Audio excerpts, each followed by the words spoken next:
guys, we are back with another video. Before we get into the video, like, comment, and subscribe to the channel. Make sure to turn on post notifications.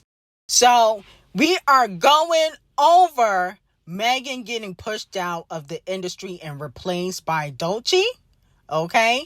Now, yesterday, a lot of Megan Thee Stallion fans were upset that Doechii was now being compared to Megan. They were going off saying Megan is selling, Doechii does not sell. It doesn't matter if Doechii got a Grammy, that Megan is still more successful than her. Okay, so that's what they were saying. But even though Doechii, from what I've been told, is Azalea Stank's replacement, I'm hearing that the industry is kind of a little bit tired of Megan Thee Stallion. And they are now pushing Doechii as the new dark-skinned black women to push in female rap. And as you know, in female rap, a lot of dark-skinned female rappers don't get a push. Let's be very clear. Okay? And Megan, people say Megan's brown skin, but to the industry, she's still considered dark skin because she ain't light. Okay? You know, she might have gotten lighter throughout the years, but she is considered a dark-skinned black woman to the industry. She's not Rihanna's skin complexion. She's not Nicki's skin complexion. She is brown skin, dark skin, whatever you want to call it. Now, with that being said, the industry is tired of Megan because, one, they're noticing that a lot of black people are not supporting her. She's a female rapper, but she doesn't have black people support. She still kind of only sells 60,000, first week, 70,000 first week. Only went number one with Piss because she dissed Ckiminaj. Another thing is they're tired of the Tory Lanez lawsuits and restraining orders. Okay, I'm hearing that the industry is kind of over that. They're over her going to court every month about Tory. Doechii appeals to black men, black people, and she's very lyrical. But she's also very creative. The industry, from what I'm hearing, feels like Doechii lyrically and visually is more creative than Megan Thee Stallion. Megan has nice visuals, but she got to be naked in all of them. And sex sells. Let's be honest, sex does sell. But she's never going to have a critically acclaimed album. Doechii got a critically acclaimed mixtape. So what I've been told is they feel like in the long run, Doechii will be more profitable in the end than Megan Thee Stallion. Because they feel like Megan Thee Stallion, she's already mainstream, but she's still not where she should be. 3 Grammys can't sell 100K. 3 Grammys only got 2 number ones, okay, or 2 or 3 number ones. A lot of male rappers don't really want to work with her. That's why she got to work with all the Korean artists. She's not getting a Drake collaboration. Neither is Doechii because of TDE. But, she's not getting, the male collaborations in hip-hop like an Ice Spice and like a Doechii and a Gorilla Glue and Sexy Red. And look at the crowd in Paris. Look what happened when Doechii was in Paris. Look how many people are there to see her. Okay? She literally caused traffic. Okay, Megan Thee Stallion is not doing that overseas. She actually had to cancel a lot of her overseas shows during her Hot Girl Summer Tour because they weren't selling. Doechii already got a fan base internationally. Now, moving on from that, Acts of Service is Doja Cat's next single. If you guys remember, she tweeted, I think this was in December, 5 love languages, and then she also tweeted Acts of Service. And now her stylist has basically put on Instagram, you want to know what my love language is? Okay, ... So it looks like Doja Cat might be getting back into her R&B bag. And she is releasing a sexy song for all the lovers. Now, she should have done this during Valentine's Day. Valentine's Day is over, and you could put out a love song anytime, but I feel like it would have went better with the theme of your new era. If your new era and your new single is Acts of Service, it makes sense for you to drop around Valentine's Day, but she probably didn't want to compete with Champagne Thickums. That's probably what it was. Okay? Now, moving on from that, Cardi B is gonna be the next female rapper to get the Vanguard Award. I'm hearing that's who's gonna get the next Vanguard Award as a female rapper is gonna be Cardi B. Okay? Nicki already got it. Missy already got it. Did Lauryn Hill get it? But Lauryn Hill, she be late. She couldn't even perform because she'll be 3 hours late. Okay? I mean, and she only got one album. I mean, what is there to really perform? Cardi B too. But Cardi B got another album coming out. Okay? So I'm hearing that Cardi B will be the next rapper. She may not perform, obviously, this year. But she's going to be the next rapper to get the Vanguard Award. Okay? They can't give it to anybody else as a female rapper. Doechii, she's too new. Doja Cat, same thing. She's too new. Megan, too new. But she did, host the Video Music Awards. But they're looking at Cardi B as the next female rapper to get it. Too bad Iggy kind of fell off. Nobody really checking for Iggy. She could have gotten it if she had, been relevant, for a few more years. But unfortunately, she got blackballed by T.I. That T's on Patreon. We're not going to get into that. But the point of the matter is, Cardi B is going to be the next female rapper to get the Vanguard Award. Let me know how y'all feel about that. Now, the industry is replacing Rihanna with Tyla. As you can clearly tell, because Tyla copied everything Rihanna do. Goodness gracious, she copied her hairstyles, her looks. She even tried to sing like Rihanna. She got this really thick accent like Rihanna. It's not the same accent, but a really thick accent like Rihanna. Her music videos be copying Rihanna. But the industry is pushing Tyla as Rihanna's replacement. I wonder if that's the reason why Rihanna is trying to come back to music now. I find it to be strategic that she want to drop music now. She want to go on tour now that Tyla's popping.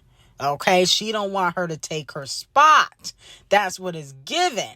But why? Because Rihanna had the industry in a drought when she wasn't really dropping. I mean, eventually all artists get replaced. That's what people don't realize. Y'all can say, oh, Rihanna's irreplaceable.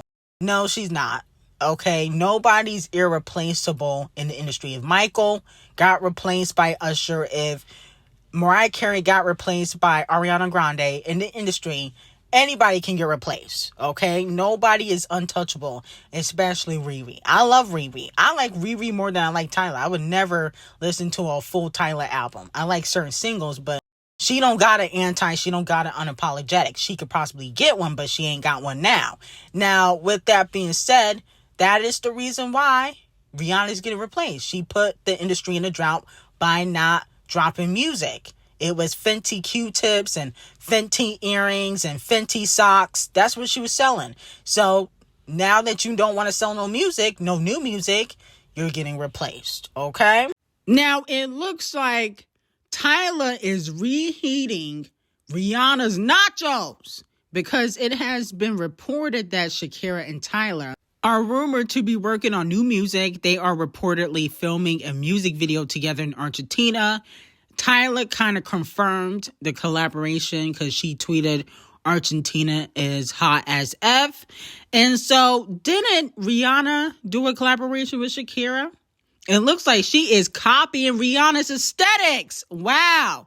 I hope they pay homage to Shakira's hit single with Riri called Can't Remember to Forget You. They should have a picture of Rihanna and Shakira somewhere in the music video since Tyla basically copying everything Riri does. But Tyla, you know how to replace right. That team she got is excellent. They're doing a phenomenal job. So congratulations to Tyla. Now moving on to Queen B. Okay, Queen B is gearing up to release Act 3 allegedly next year. And with that being said, allegedly after Act 3, Queen B wants to take a long break from music. Okay, it's going to be like a hiatus. Let me know how y'all feel about that. I think music will feel empty if Queen B does a long hiatus or if she retires. It's going to be empty because a lot of people copy Queen B too. Surprise drops. Queen B made that popular. Releasing on Fridays. Queen B made it popular. Okay, putting out music videos for every song. A lot of y'all couldn't even afford to do that if y'all wanted to, because y'all don't got the budget to. But Queen B made that popular. Other artists have done that to try to copy Queen B. So I think that if Queen B retires, she definitely will be missed to music, in my opinion. Now, moving on to Gaga. Gaga dropped her album. Unfortunately, it did leak.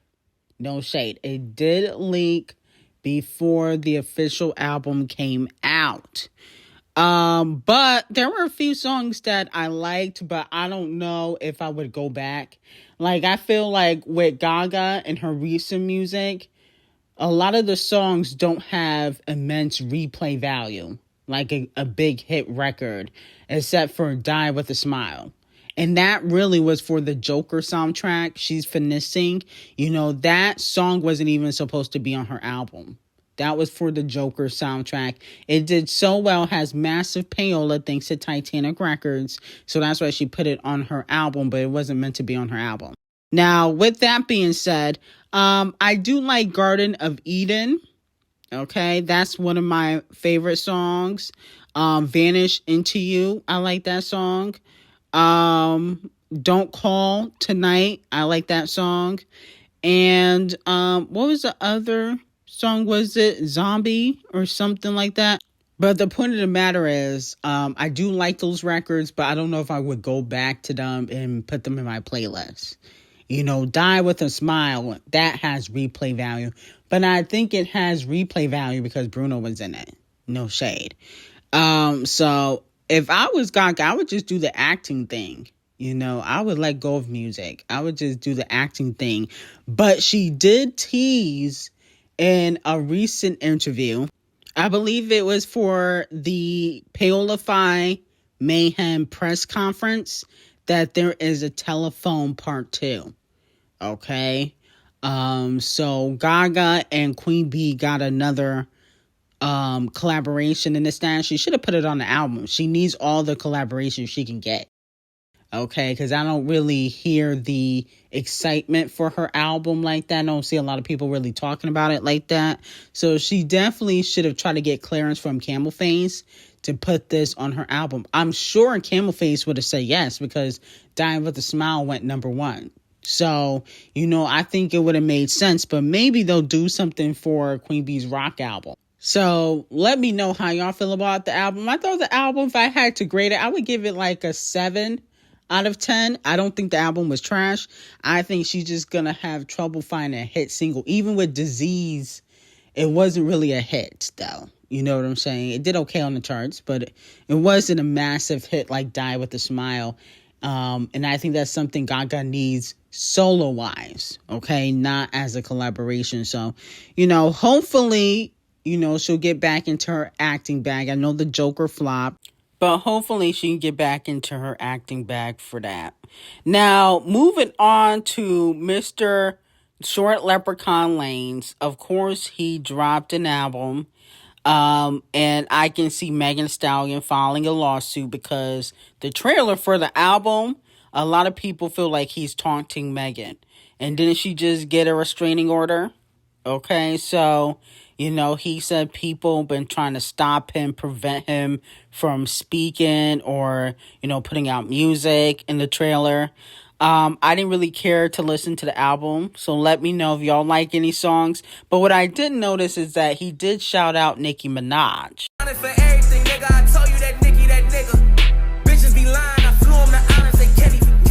So, Barbs, let me know how y'all feel about that. I think that was a strategic move. We already know he probably was heavily invested in, you know, Nicki Minaj putting out Bigfoot, dissing Megan Thee Stallion. He also been riding with Champagne Thickums versus the Kung Fu Kenny beef, okay? He said Champagne Thickums won that beef, which was a total lie. But the point of the matter is, I think that this was a chess move for Tory to name drop Nicki so the Barbs could stream. That's what it was. Because he know the Barbs probably wouldn't care. There might be some Barbs that would stream it just on the fact that they're a fan of Tory, but most of the Barbs really don't care. So this was a chess move to get the Barbs to stream. But I don't know if it's really going to work, okay? I think that Tory should have, instead of telling Nicki Minaj to redo their collaboration in 2017, one of the many reasons why Nicki and Tory haven't really worked together is because, she sent him a verse for his song. Like in 2017, he told her to redo her verse. He should have instead been grateful he would have had a Nicki feature. That's what he should have done. No shade. Now, donkey of the day to Ice Spice. Ice Spice was at Fashion Week. She was at the Off-White fashion show, and she's out here looking like a Chucky doll. I mean, the outfit is terrible, and so is the hair. I'm like, goodness gracious. You see Doechii and Doja Cat look amazing, and here you go looking like a Chucky doll. Okay, look a mess. So, donkey of the day to Ice Spice. It's like Ice Spice, the music is trash, the outfits are trash, the hair is trash, everything is trash when it comes to you. When is you going to reheat your own nachos and come back swinging? Goodness gracious, you haven't been the same since Cleopatra exposed you. I'm sorry, Ice Spice, but this is actually kind of embarrassing. So, donkey of the day to you, and fire your stylist. Now, moving on to Normani. She posted photos of her, Sierra Russell Wilson, and her boyfriend, DK. He's a football player. She was at the gold party that Queen Bee and Camel Face threw. And my whole thing with Normani is like, you be everywhere except in the studio. To me, Normani has turned into a wag. She's not an artist anymore. I think she's worse than Cardi B. She's not an artist. She's very lazy. No music videos, no promotion. Yes, you're getting sabotaged by your label, but it seems as though you don't even try. You put more effort into going to after parties than you do into your music career. Okay, so I'm done with Normani. Like, we have moved on to T0RÂ, Victoria Monet, Coco Jones. They're not lazy like you. So I'm actually really done with Normani. Now, moving on from that, it looks like Kung Fu Kenny and SZA are gearing up to be number one on the Hot 100 chart yet again. Wow. Gaga will be number 2. Not Like Us will be number 3. Y'all really killing Not Like Us. Not Like Us still being top 3 on the Hot 100. It almost been a year. Y'all really must like Not Like Us, okay? A bar song. Oh, wait, no. TV Off at number 4. Okay. A bar song at number 5. APT at number 6. Birds of a Feather at number 7. Pink Pony. Oh, by Ronald McDonald next. And Nokia by Champagne Thickums at number 9. And Lose Control at number 10. So let me know how y'all feel about the top 10. It feels like a lot of songs just kind of sitting there. Kung Fu Kenny been in the top 10 for a while now. And he's been number 1 for like 3 weeks already. Okay, since the Super Bowl. So congratulations to Kung Fu Kenny. I think it's time to put out the deluxe. Wait, actually, let Champagne Thickums put out his solo project and then put out the deluxe or a new project. That would be a really good chess move, okay? Let him put out his next solo project and then come back out and show niggas how to really do it, okay? But anyway, I got some hot tea on Patreon. Link will be in the description. Have a great day.